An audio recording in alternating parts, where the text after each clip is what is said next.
À présent, la rediffusion de la parole est à vous.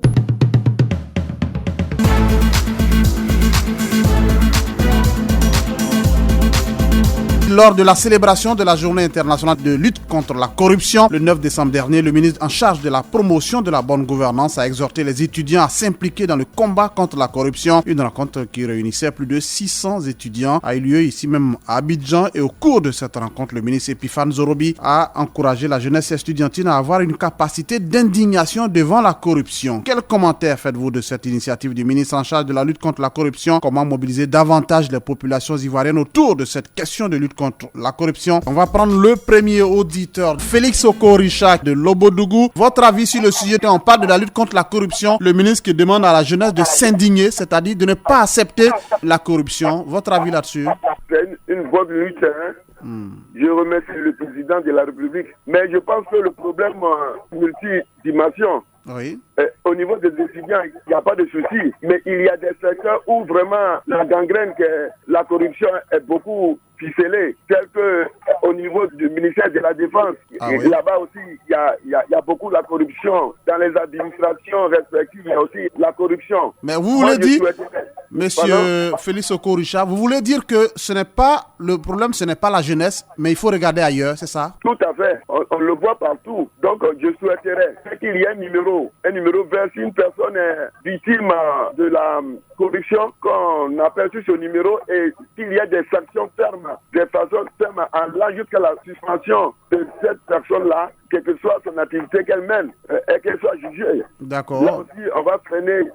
Sinon, si c'est pas ça, je pense que ça sera comme vraiment un fléau. D'accord. Je pense qu'il existe. Merci beaucoup, monsieur Félix Okoricha. Je crois qu'il existe un numéro vert pour dénoncer la corruption. On pourra vérifier pour vous. Mais il existe tout de même des canaux ici en Côte d'Ivoire pour dénoncer tout ce qui est corruption dans l'administration publique. Partout, vous constaterez ces cas. Vous pourrez les signaler, les dénoncer sur la page Facebook de Zakaria Gourou, qui nous écrit d'Aben Gourou. Il dit: la lutte contre la corruption exige de la persévérance sur plusieurs fronts, mais nous savons que la lutte contre la corruption a des avantages. Soyons clairs, pour mettre un terme à cette pratique, il faudra s'attaquer à la longue chaîne de personnes impliquées dans cette pratique. Voilà ce que écrit notre ami Gourou Zakaria. Il nous écrit depuis Aben Gourou, dans la cité de l'Indénié Djouablin. Tout près ici à Abidjan, Zou Gervais, l'un des fidèles parmi les fidèles, il est à Port-Boué cette fois. Donnez-nous votre avis sur le sujet de la lutte contre la corruption. Le ministre de la bonne gouvernance annonce les couleurs et appelle la jeunesse à prendre conscience du phénomène.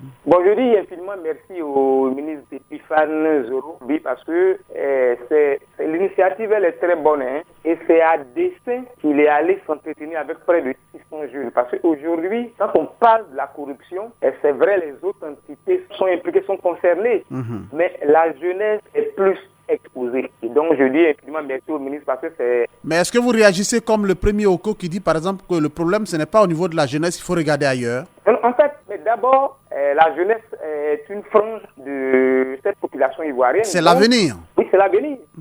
Donc ça, je dis que c'est à dessein que le ministre est allé voir cette jeunesse, parce que cette jeunesse est plus exposée à la corruption. Cette jeunesse, c'est les futurs cadres de ce pays. Donc déjà, si au niveau de la base, tout est bien réglé, mais que cette jeunesse même sera le relais même de la sensibilisation au niveau de la lutte anti-corruption. Et puis, il faut sensibiliser suffisamment.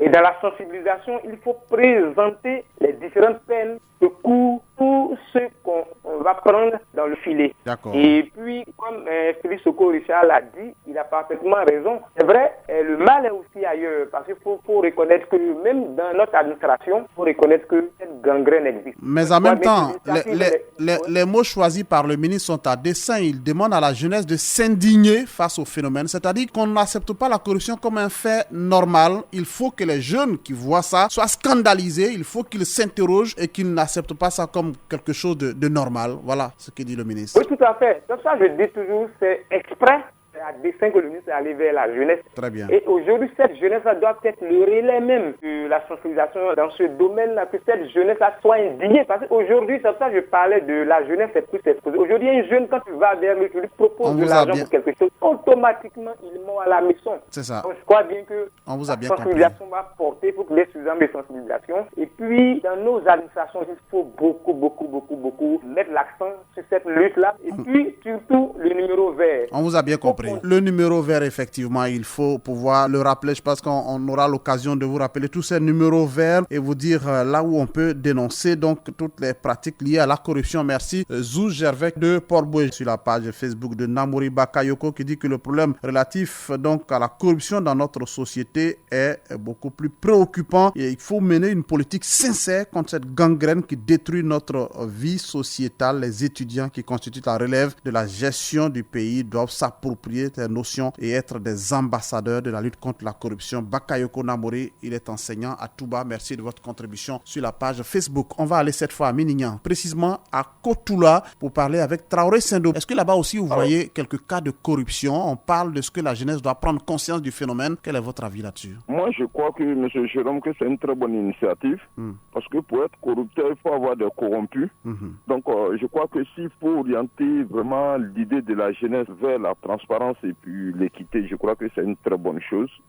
Alors, on ne fait qu'encourager ce gouvernement. C'est vrai que dans toutes les couches un peu sociales, vraiment, il peut exister la corruption. On peut continuer à sensibiliser déjà les dignitaires, mais il faut toujours orienter l'idée des jeunes vers la transparence et puis vraiment la droiture, moi je vais dire. Il faut les amener à quitter tout ce qui est faux. À ce niveau-là, aller vers la jeunesse aujourd'hui, je crois que ça c'est la relève de demain. D'accord. Donc on peut dire que la Côte d'Ivoire est sur la bonne voie et que demain on aura vraiment des travailleurs pieux et je crois que c'est ce qui va apporter M. Traoré, le développement effectif de la Côte d'Ivoire. Est-ce que le fait de parler à la jeunesse, ça suffit pour vaincre le phénomène ou alors vous pensez qu'il y a autre chose à faire? Non, M. Jérôme, ça ne peut pas suffire, mais la relève qui est là, si elle est déjà consciente que vraiment la corruption c'est une très mauvaise chose, je crois que ceux qui sont déjà dedans, ensemble on pourra lutter. Parce que, comme je l'ai dit, pour être corrupteur, il faut avoir un corrompu. Mais si vous venez en face de moi, par exemple, et que je n'accepte pas de tomber dans votre piège, parce que c'est cette jeunesse-là qui est en quête de travail. Oui. C'est dans toutes les couches sociales, hein, mais la jeunesse, elle est en quête de travail. C'est elle qui travaille aujourd'hui. Les vieux sont en train de partir à la retraite. Donc je crois que si la jeunesse est vraiment impliquée dans cette affaire, on pourra aller très loin. Donc, avec les autres structures qui sont rassemblées autour de la corruption, je crois qu'on va arriver à bon port. C'est bien noté. Moi, c'est comme ça que je vois la situation. Merci, M. Traoré Sendo, pour votre contribution. À Kotula, c'est dans le département de Minignan. On va lire ce commentaire de notre ami Yao Michel Koufi. Il dit impliquer ou encourager les étudiants dans la lutte contre la corruption, c'est synonyme à la fois d'une rencontre qui participe à réunir donc toute la population autour de cette gangrène. Il faut faire en sorte que toute l'étendue du territoire national soit impliquée. Il faut que le pays soit arrosé de toutes ces actions de lutte. Il faut absolument chercher à éradiquer la corruption. Éradiquer, c'est peut-être trop ambitieux, mais il faut pouvoir donc freiner et réduire considérablement les effets néfastes de la corruption. Je rappelle que la corruption, selon les derniers chiffres officiels, fait perdre 1400 milliards de francs CFA à la Côte d'Ivoire. On va aller cette fois dans l'extrême ouest de la Côte d'Ivoire, à Diokwe. Yatana Yamana, votre avis sur le sujet? C'est vraiment bien de parler à la jeunesse. Oui. C'est parce que c'est la force même, c'est l'avenir du pays. Mais nous les adultes, les parents de ces enfants, de ces jeunes-là, ce que nous faisons là, ce que nous démontrons aux yeux de ces enfants-là, c'est ce qu'ils copient aussi. Je prends un exemple. Quelqu'un qui a confié son enfant à des examinateurs. Oui. On l'a aidé à avoir son CP. Au BBC aussi, c'est la même chose. Au bac, c'est la même chose. Bon, cet enfant-là, comment il ne peut pas avoir le goût de la corruption? Comment est-ce qu'il peut laisser la corruption? C'est nous aussi, nous les parents là, c'est nous qui faisons que la corruption... Parce qu'on a érigé ça comme un modèle, on a érigé ça comme une norme, donc pour lui c'est normal. Voilà. Et donc l'enfant, il ne fait plus d'efforts, c'est sur ça seulement il compte.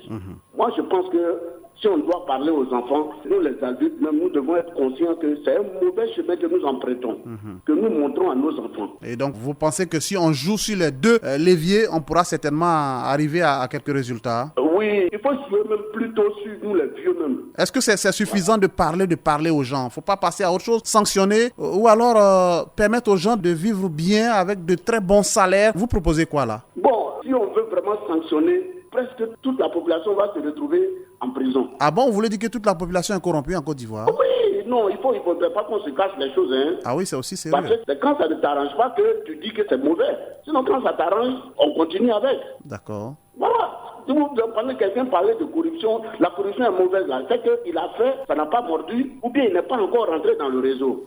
Voilà. Et c'est donc, justement... en tout cas, vraiment, tout le monde doit être dans la lutte avec monsieur le ministre, avec le président de la République. Parce que la Côte d'Ivoire, c'est un pays que tout le monde respecte sur la terre même. Quand on dit Ivoirien là, il est bien vu. Mais il faut qu'on fasse très attention à ce que nous faisons. Bien noté. Monsieur Yatana Yamana de Diokwe, la cité du Guémon. Merci Yatana. On va interroger cette fois Ouattara Yacouba de Dabakala. J'ai une intervention à 2 niveaux. Allez-y. D'abord, la jeunesse. Comme l'a dit mes prédécesseurs, c'est la pépinière de demain. Quand elle est mise en branle, elle a une réaction normale. Parce que les jeunes sont contre la corruption, dans leur grande majorité. Ils n'acceptent pas parce qu'ils se disent qu'ils sont lésés. Ensuite, je viens maintenant au niveau même des fonctionnaires que nous sommes plus ou moins. Oui. Ben, c'est là où tout se passe. Il y a des choses que j'ai pas envie de dire maintenant. Comment on peut comprendre, Jérôme, que des gens qui sortent des centres de formation pour être titularisés, ils ont besoin, eux, de payer de l'argent pour être titularisés. Ça, oui. Il faut voir clair là. C'est devenu une sorte de... C'est une norme. Oui. Je prends les préfets de département et de région. C'est-à-dire, je m'explique difficilement un certain nombre de choses, hein, Jérôme. Allez-y. Comment comprendre la suite du prolongement de l'exécutif et ça est dans les départements et dans les régions. Mais lorsqu'on parle de corruption, on a l'impression que rien n'est fait. Alors, soyez plus clair. Vous voulez dire quoi? Les préfets, les sous-préfets ne font rien pour combattre le phénomène? Mais genre, de toi à moi, imagine, comment tu comprends un peu que si on veut éradiquer la corruption, regarde toute la Côte d'Ivoire, comment elle est administrativement bien assise. Mais on ne peut rien faire. Les préfets des régions, 0. Les préfets des départements, 0. Je ne sais pas comment ça se passe. Vous proposez quoi? C'est-à-dire que le ministre doit mettre en mission les préfets et les préfets des régions pour endiguer ce fléau-là. On peut réussir. Les jeunes dans les universités, dans les grandes écoles, on les met en branle, vous allez voir. Et puis, il faut des comités de veille partout. Vous allez voir ce qui va se passer. Donc, il faut impliquer tout le monde. J'ai mal, Jérôme, j'ai mal. Quand je parle, tu ne sens pas comment je suis enragé. J'ai mal. On vous sent. Vous avez grossi le cœur. Mais donc, ce que vous dites, c'est qu'il faut impliquer tout le monde. Il ne faut pas seulement dire c'est la jeunesse. Il faut impliquer tout le monde. Tout le monde, Jérôme. On a bien compris. Principalement les préfets des régions et les préfets de département. On a bien compris. Cette lutte doit être transversale. C'est vraiment tout le monde qui doit se mêler dans la bataille. Ce ne doit pas seulement être une frange de la population. Non plus à l'affaire du seul ministre Zorobi Balo. Il faut que toute la population s'indigne au sujet de ce phénomène. Irazi Simplice, Zoukougbe. Nous sommes à quelques encablures de Daloa. Dites-nous un mot sur la corruption. Au niveau de la corruption, je vois, c'est un mal qui gangrène tout le pays, tout le monde entier. Je dis bien le monde. Oui, c'est exact. On vit dans ça et on mourra dans ça. Prends le cas, soit les policiers, les gendarmes.